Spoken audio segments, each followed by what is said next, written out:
Yo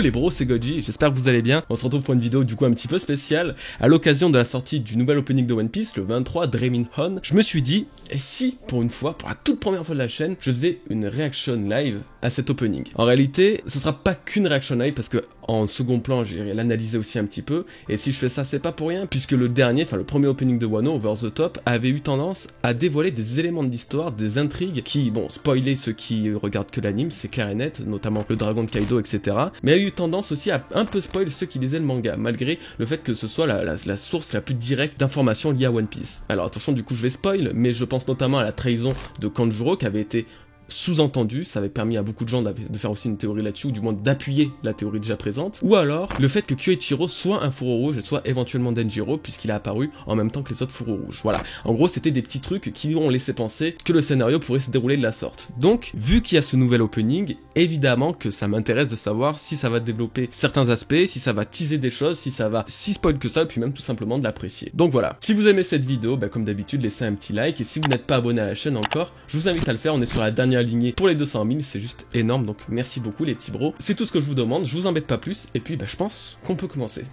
Allez go. Alors c'est vrai que pour le coup, le peu de musique que j'avais entendu, j'étais pas très fan, mais je sais que avec les petites images que j'ai pu voir, apparemment il y a une très bonne qualité vidéo, visuelle, donc j'ai vraiment hâte. Allez, c'est parti.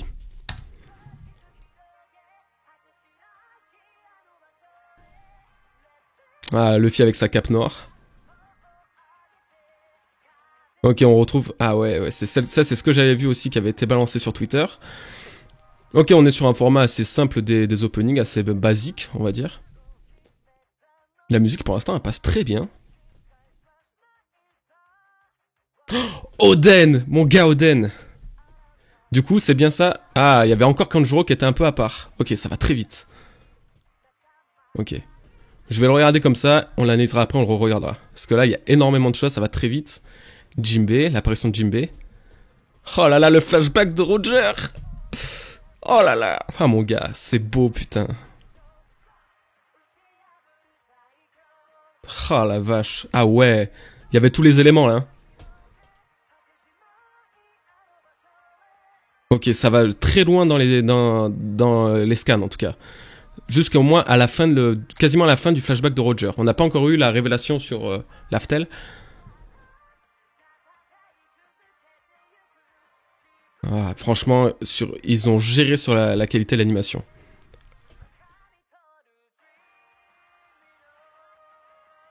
Ok. Très sympa visuellement.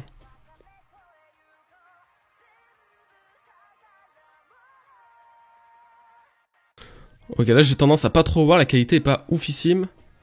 Va falloir que je regarde encore un peu plus tranquillement. Forcément, le Kaido... Oula. Oulala. Ok, c'est le Rio. Ah ouais, ils mettent le paquet, un truc de ouf. Étonnamment, il n'y a pas le gear. On voit pas le fils transformé en gear comme on a pu le voir dans le premier opening. Ah, la fameuse pomme d'Otama. Ok. Eh ben, pour le coup, très bonne surprise. Je suis vraiment surpris de la qualité de la qualité visuelle, et même au niveau de la musique, je me suis du coup un petit peu moins focalisé dessus. Je me suis pas focalisé que sur un aspect vu que je découvrais les deux en même temps. Par contre, c'est vrai que la musique est super sympa, alors que je pensais pas forcément l'aimer. Et on va revoir parce qu'il y a beaucoup de scènes du coup qui m'ont fait un petit peu peur. Sur certains trucs, ça m'a fait un petit peu peur. Ok.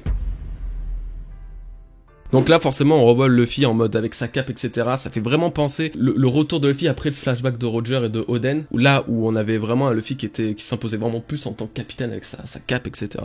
Donc ouais, ok. Donc là, on voit le fameux, je pense que c'est la représentation du Rio, enfin de l'acquis l'armement avancé que Luffy a appris sur Wano Kuni. Ouais, c'est ça, on voit son entraînement durant la prison d'Udon, enfin lors de la prison d'Udon, de son séjour du moins. Ok. La fameuse apparition de Kaido. Et là, on voit tout le monde, donc, face à lui, on voit pas de Jinbei, il y a pas de Jinbei. Donc, même si on le voit plus tard, dans l'opening, pardon, là, il n'est pas montré avec tous les Mugiwara, pour peut-être pas non plus trop spoil, même s'ils sont déjà pas à ça près. Ok, est-ce que Zoro, il avait le Enma, par contre? Attendez, je vais juste revoir. J'ai pas l'impression que Zoro ait le Enma. Alors que normalement, il est censé l'avoir. Ah, peut-être lui, non? Ah, si. Oh, il a le Enma. Où on a les couleurs officielles du Enma, les gars. Là, c'est donc le Sandai Kitetsu, là, c'est le Wado Ishimonji, et là, c'est donc le fourreau du Enma, qui est donc bel et bien violette, comme sa lame. Très cool. Très belle animation, vraiment incroyable. Ah là là, mon Oden Kozuki, mon bro. Oh, ça fait plaisir de se voir à ta pose du kabuki, magnifique. Les couleurs d'Oden sont très bien. Au moins, il a pas les cheveux de toutes les couleurs. Je veux dire, il est resté sur du simple pour lui, c'est-à-dire noir. Donc ça, on l'avait déjà vu. C'est bon, très bien. Je trouve ça cool. Non pas que je suis pas fan des couleurs de Wano Kuni, mais voilà. Et donc là, on voit Toki, qui ressemble quand même énormément à Iori, enfin Iori lui ressemble beaucoup du moins. Et là, elle fait donc sa prophétie. Donc là, on voit tous les fourreaux. Et là, on a justement encore Kanjuro qui ressort. Donc on en revient au fait que il y avait volontairement, il y a encore volontairement un spoil pour nous laisser penser que, voilà, c'était le traître. Alors, ça c'est Kawamatsu, la part de Kawamatsu n'est pas montrée. Donc Kanjuro versus Kinemon, Kinemon du moins qui revient en premier plan. Encore une fois, Kyoichiro, ah ouais, carrément Kyoichiro qui pleure. C'est après la mort de Oden, quoi, du coup. Ok. Alors, Orochi, ok. Donc là, on voit les trois, donc c'est vraiment lorsque le traître a été découvert que les trois apparaissent aussi. L'apparition de Jinbei également. Sabo, pourquoi on voit Sabo? Alors, ça m'interpelle, parce que du coup, on voit Sabo et Ace sur un plan fixe, sachant que Ace, donc, il revient sur Wano Kuni suite aux événements liés à Otama pour l'instant, on va que se focaliser sur Otama. Et par contre, on a le fameux truc sur Sabo qui lui-même avait été, il y a eu un événement teasé autour de lui, comme quoi il serait passé quelque chose, donc espérons que ce soit pas pour sous-entendre une mort. On voit Shanks et Baggy avec leur petit... Attendez. Oh, c'est Teach! C'est Teach ça? Jure. C'est pas con ce qu'ils ont fait. Ils ont fait Teach avec son arme de pugilat qu'il a utilisée pour faire la fameuse cicatrice à Shanks. Et il a donc comme ça qu'ils l'ont découpé. Ils ont fait de très bonnes rêves sur l'anime, hein, vraiment. Donc là, on voit le double jeu de Drake. Encore un très gros spoil. Double jeu de Drake avec Kobe, parce que Drake est donc forcément un traître pour la marine, en fait, pour la solde de la marine. Ok, là on voit Akainu et Fujitora, donc le chien et le tigre. Quelle est la signification derrière ça? Ouais, non, il doit y avoir peut-être un autre truc. Après, c'est parce qu'ils sont toujours aussi en contradiction les deux, donc c'est peut-être pour forcer là-dessus. Ou alors, attendez. Il y a un autre truc intéressant là. Je suis revenu 10 secondes en arrière, mais le temps de vous expliquer. Si vous voulez, on voit sur le plan que donc là, c'est celui de la marine, et lui, c'est celui qui était supposé ne plus être dans la marine. C'est celui qui donc est le traître pour un clan. Ok, donc ça c'est le officiel, ça c'est le officieux. Et là on revoit le même plan avec Fujitora qui a le même design que, comment il s'appelle, que la même couleur utilisée que pour Drake, c'est-à-dire un peu foncé, avec le membre de la marine là, qui donc ressort plus en couleur. Est-ce que du coup ça sous-entend pas que Fujitora tient le même rôle que Drake dans la marine? Est-ce que du coup on n'a pas quelque chose qui est là montrant que Fujitora ne serait pas forcément un membre de la marine? Ça revient un peu à ce qu'on avait fait, la théorie sur les amiraux il y a de ça pas très longtemps. Donc très intéressant ça. Je pense que là, il y a peut-être moyen de voir un truc. Oh là là, le fameux clash Roger Barbe Blanche. Oh là là, ça a pas duré longtemps, mais mon gars que c'est beau.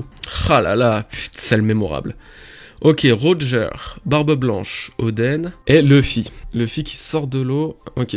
Donc ça c'est pas pour rien. Encore une fois, là on voit Luffy juste après la scène entre les trois grands noms, qui ressort de l'eau comme ça. Je pense qu'il y a une métaphore encore une fois pour Joy Boy, pour l'héritage, etc. Ok, la façon dont il contrôle les éléments, la terre, l'eau, il y a pas le feu après qui apparaît? Non, ok.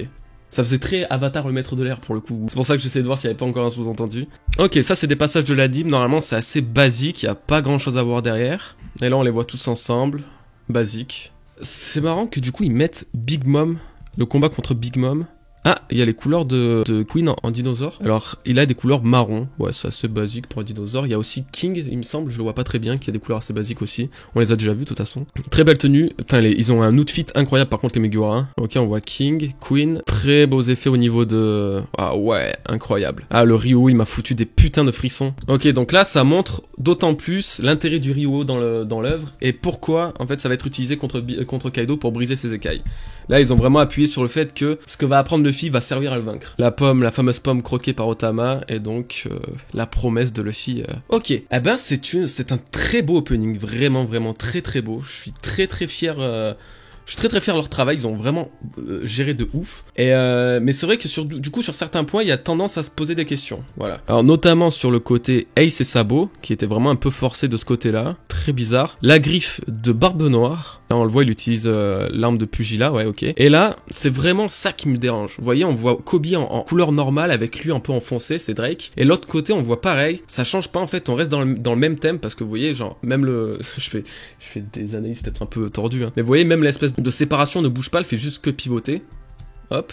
elle passe et là on voit du coup Fujitora. Donc si cet opening a tendance à spoiler le futur, ça sous-entend clairement qu'il y a un truc au niveau de Fujitora et qu'il est pas là pour rien. Ah là là, et Roger contre Barbe Blanche, mais putain quelle scène mythique quoi. Je suis désolé les bros, hein, mais incroyable, incroyable. Ok, eh ben je suis très convaincu et je suis pas du tout déçu pour le coup de cet opening. Je vais enlever mes petits écouteurs. Je sais pas ce qu'il en est de vous, pour vous. Dites-moi dans les commentaires. J'espère que cette petite analyse à chaud, parce que du coup je l'ai même pas encore, j'avais même pas encore vu avant, j'avais pas eu le temps de me poser, de l'apprécier. Donc là je pense que je vais le re-regarder encore quelques fois histoire d'eux. Mais vraiment très beau. J'espère que vous l'avez apprécié également. Dites-moi dans les commentaires vos passages préférés ou même vraiment ce que vous en pensez, contrairement au dernier qu'on avait eu, donc Over the Top. J'aurais tendance à finalement plus préférer la musique de celui-là, même si Over the Top au début j'avais pas trop aimé, après j'avais beaucoup accroché. J'aime beaucoup cette partie-là et je trouve que l'animation elle explose tout parce que il y a moins d'abus étonnamment. Je trouve qu'il y a moins d'abus dans l'animation que dans le premier. Donc voilà, on va voir. En tout cas, j'attends vos commentaires là-dessus, réagissez en masse, c'est assez ouf. Ouais, je suis très impatient de la suite et de voir ce que ça aura pu confirmer ou non. Je vous souhaite à tous un très bon dimanche les bros, portez-vous bien et puis on se retrouve très bientôt pour une nouvelle vidéo. Peace les bros.